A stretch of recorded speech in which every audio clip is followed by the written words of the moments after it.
큐티 영상을 시청하신 후 좋아요와 구독을 꼭 부탁드립니다. 좋아요를 눌러주시면 더 많은 사람에게 큐티 영상이 추천됩니다. 제 17장. 그들이 암비볼리와 아볼로니아로 다녀가 데살로니가에 이르니 거기 유대인의 회당이 있는지라. 바울이 자기의 관례대로 그들에게로 들어가서 새 안식일에 성경을 가지고 강론하며 뜻을 풀어 그리스도가 해를 받고 죽은 자 가운데서 다시 살아나야 할 것을 증언하고 이르되, 내가 너희에게 전하는 이 예수가 곧 그리스도라. 그 중에 어떤 사람 곧 경건한 헬라인의 큰 무리와 적지 않은 귀부인도 권함을 받고 바울과 실라를 따르나, 그러나 유대인들을 시기하여 저자의 어떤 불량한 사람들을 데리고 때를 지어 성을 소동하게 하여 야손의 집에 침입하여 그들을 백성에게 끌어내려고 찾았으나 발견하지 못하며 야손과 몇 형제들을 끌고 읍장들 앞에 가서 소리질러 이르되, 천하를 어지럽게 하던 이 사람들이 여기도 이르매 야손이 그들을 맞아들였도다. 이 사람들이 다 가이사의 명을 거역하여 말하되 다른 임금 곧 예수라 하는 이가 있다 하더이다. 무리와 읍장들이 이 말을 듣고 소동하여 야손과 그 나머지 사람들에게 보석금을 받고 놓아주니라. 밤에 형제들이 곧 바울과 실라를 베레아로 보내니 그들이 이르러 유대인의 회당에 들어가니라. 베레아에 있는 사람들은 데살로니가에 있는 사람들보다 더 너그러워서 간절한 마음으로 말씀을 받고 이것이 그러한가 하여 날마다 성경을 상고하므로 그 중에 믿는 사람이 많고 또 헬라의 귀부인과 남자가 적지 아니하나, 데살로니가에 있는 유대인들은 바울이 하나님의 말씀을 베레아에서도 전하는 줄을 알고 거기도 가서 무리를 움직여 소동하게 하거늘 형제들이 곧 바울을 내보내어 바다까지 가게 하되 실라와 디모데는 아직 거기에 머물더라. 바울을 인도하는 사람들이 그를 데리고 아덴까지 이르러 그에게서 실라와 디모데를 자기에게로 속히 오게 하라는 명령을 받고 떠나니라. 오늘 우리가 읽은 말씀을 보면 바울과 실라와 디모데는 암비볼리와 아볼로니아를 통해서 데살로니가에 도착했습니다. 이들은 늘 그랬던 것과 같이 유대인의 회당에 들어갔습니다. 바울은 늘 하던 대로 회당에 들어갔고 그곳에서 3주 동안 성경을 강론하기도 하고 토론하기도 했습니다. 말씀 3절에 보면 바울은 회당에서 그리스도가 고난을 받은 후 죽은 자들 가운데 살아나셔야 했던 것을 설명하고 말씀으로 증명했습니다. 바울은 그들에게 내가 여러분에게 선포하는 이 예수가 그리스도라고 말씀을 증거했습니다. 여러분, 이때 사람들은 어떤 반응을 보였습니까? 경건한 헬라인의 큰 무리와 적지 않은 귀부인이 복음을 듣고 회심했습니다. 그들은 바울이 전한 예수 그리스도의 복음을 듣고 믿음을 가졌고 바울과 실라를 따랐습니다. 성경을 보면 적지 않은 무리가 따랐습니다. 여러분, 유대인들은 이때 어떤 반응을 보였습니까? 유대인들은 시기하여 불량배들을 동원해 소동을 일으켰습니다. 그들은 바울과 실라를 찾아 사람들 앞에 끌어내려고 바울이 묵고 있던 야손의 집으로 쳐들어갔습니다. 그러나 바울을 찾지 못하자 야손과 다른 몇 사람을 그 도시의 관원들 앞으로 끌고 가 소리치며 이들이 세상을 온통 시끄럽게 하는 사람들이 이곳에 왔는데 야손이 그들을 자기 집에 묵게 했다고 그를 고발했습니다. 그들은 모두 황제의 명령을 어기면서 예수라는 다른 임금이 있다고 말하고 다닌다고 야손과 다른 사람을 고발했습니다. 여러분, 오늘 말씀을 보면 바울이 복음을 전하자 어떤 일이 일어났습니까? 믿는 사람들도 있었지만 바울을 핍박하는 사람들도 있었습니다. 그들은 복음을 전하는 바울을 잡으려고 했습니다. 바울에 대해서 거짓 소문을 냈습니다. 바울을 핍박하기 위해 사람들을 동원했습니다. 바울을 도와준 사람들을 괴롭혔습니다. 그들은 바울이 다시는 복음을 데살로니가에서 전할 수 없도록 만들었습니다. 여러분, 이 말씀을 통해 우리는 복음을 전할 때 반드시 핍박이 있다는 것을 알 수 있습니다. 한번 생각해 보면 우리는 어떻습니까? 복음을 전하다가 핍박을 받을 때 복음 전하는 것을 중단하는 것은 아닙니까?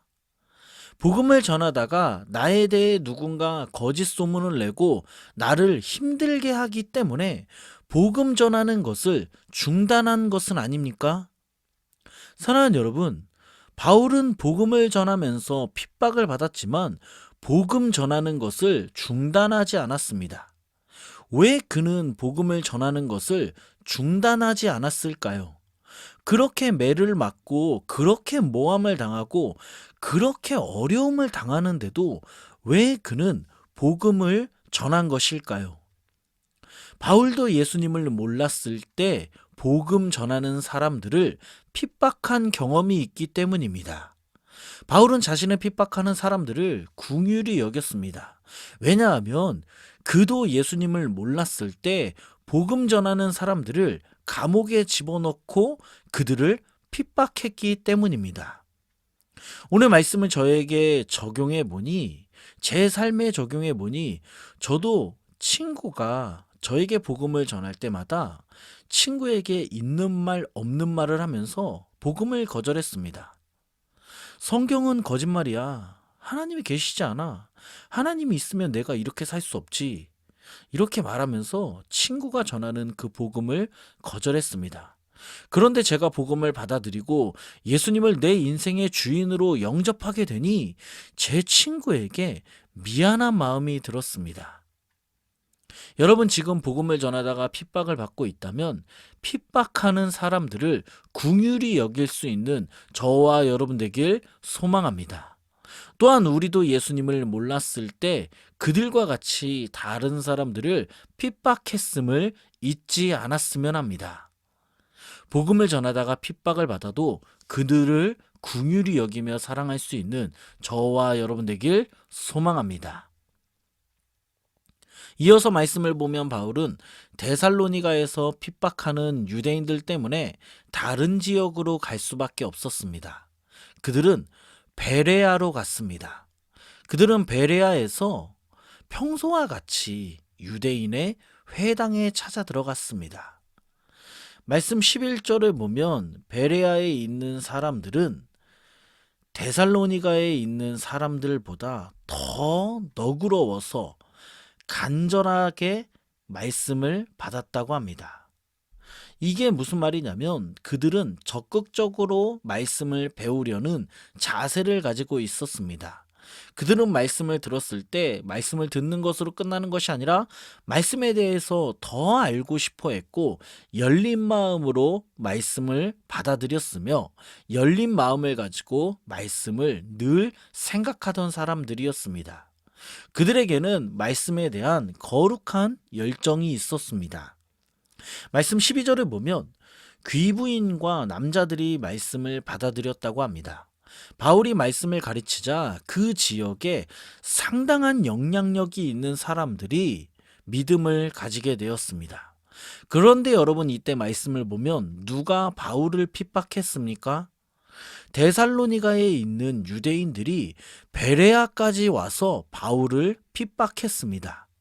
베레아에 있는 유대인들이 바울을 핍박한 것이 아니었습니다. 잘 생각해 보면 여러분, 데살로니가에 있는 유대인들과 베레아에 있는 유대인들이 똑같이 말씀을 들었지만 누가 바울을 핍박했습니까?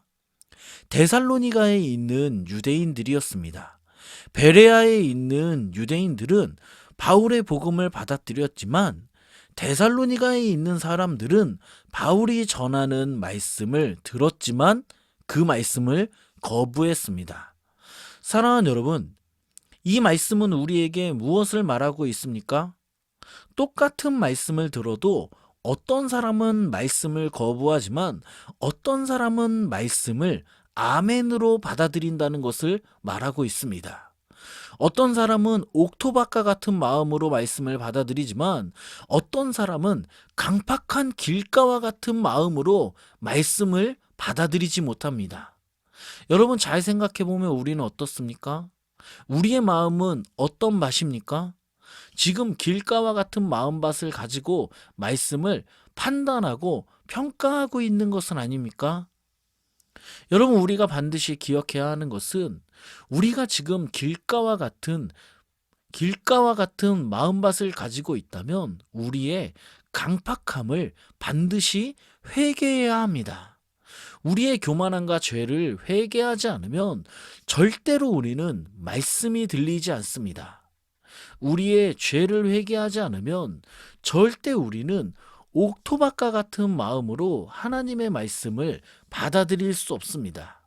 반대로 우리가 교만을 버리고 우리의 죄를 회개한다면 우리는 옥토박과 같은 마음밭을 가지고 하나님의 말씀을 받아들일 수 있습니다. 그러므로 오늘 이 말씀을 기억하며 말씀이 들리지 않는 강팍한 우리의 마음밭이 옥토밭으로 변화되길 예수 그리스도의 이름으로 축원합니다. 기도하겠습니다. 하나님 감사합니다. 오늘도 말씀을 알게 하시니 감사합니다. 하나님 아버지 기도합니다. 오늘 들은 말씀과 같이 복음을 전할 때 핍박을 받더라도 복음 전하는 것을 중단하지 않게 하여 주시옵소서. 우리를 핍박하는 자들을 위해 기도하게 하시고 우리를 핍박하는 사람들을 긍휼히 여길 수 있는 마음을 허락해 주시옵소서. 또한 하나님 아버지 기도합니다. 우리의 마음밭이 지금 길가와 같은 마음밭으로 말씀을 듣고 있다면 우리의 죄를 회개하길 원합니다. 우리의 교만을 회개하길 원합니다. 그리하여 옥토박과 같은 마음을 가지고 하나님의 말씀을 듣게 하여 주시옵소서. 이 모든 말씀 예수님의 이름으로 기도드립니다. 아멘.